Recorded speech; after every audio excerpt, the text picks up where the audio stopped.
Faly miarabantsika mpanaraka ny serasera telo minitra rivarivo ity indray iresaka teny malagasy kely tsika satria araka ny efa fantatritsika dia hoe volan'ny teny malagasy ty volana jona ity. Anisan'ny teny sarotra ny teny malagasy dia misy zavatra anankiray karazana fitsipika anankiray izay zaraiko amintsika ho an'izay misalasala moa zany fa tsy hoe ho an'izay mahay dia tsy inona zany fa ny fampiasana ny haintso na ny h. Ny haintso ho an'ny malagasy zany hoe ny h dia raha amin'ny malagasy ofisialy zany dia tsy tononona rehefa eo alohan'ny zanatsoratra.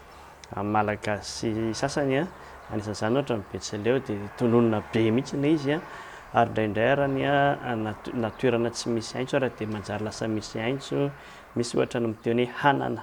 Eny tsy azatsitra tsy aritra iny fa reto avy zany araka ny fitadidiako ny toerana sy ny fomba ampiasaina ny haintso satria araka ilay teneniko teo hoe tsy voatery tononona izy dia indraindray misalasala tsika hoe rehefa manoratra indrindra hoe misy haintso ve zany sa tsy misy.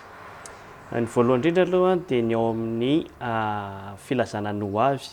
Rehefa filazana ny ho avy rehetra izy zany dia misy haintso daholo ohatra hoe hihinana. Hihinana zany misy haintso na dia tsy tonona hoe hihinana aza.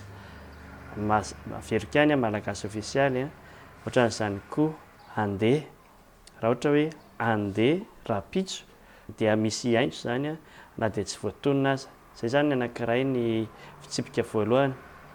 Fitsipika faharoa indray dia rehefa milaza faniriana na hoe vinavina zany hoe zavatra mbola tsisy nefa irianao dia mampiasa haintso koa. Rehefa eo aorian'ny tokony na hoe mba dia tsy maintsy misy haintso rehefa zanatsoratra ohatra hoe mba hankalaza dia misy haintso izay, mba hividianana dia misy haintso izay, tokony handeha dia misy haintso izay.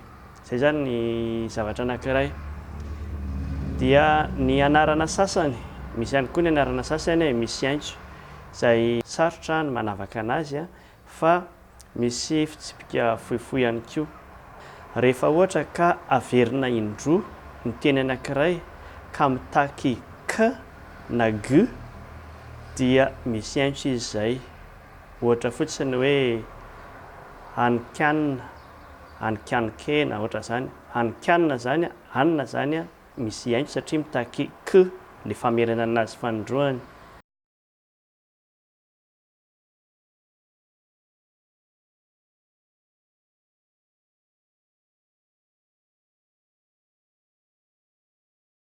Ohatra hoe alatra dia mangalangalatra mitaky g dia misy haintso zany izay fa amin'izao akatoka ny fetim-pirenena izao arany dia misy haintso ve ny harendrina sa tsy misy. Harendrina ve ny fiteny sa hoe harendrina.